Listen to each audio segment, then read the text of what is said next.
கண்மணி அன்போட காதலன் நான் எழுதும் பொன்மணி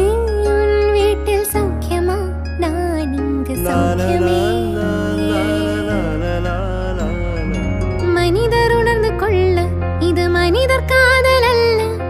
அதையும் தாண்டி புனிதமானது அபிராமியே தாலாட்டு சாமியே நான் தானே தெரியுமா சிவகாமியே சிவனில் நீயும் பாதியே அதுவும் உனக்கு புரியுமா சுபலாலி லாலி லாலி லாலி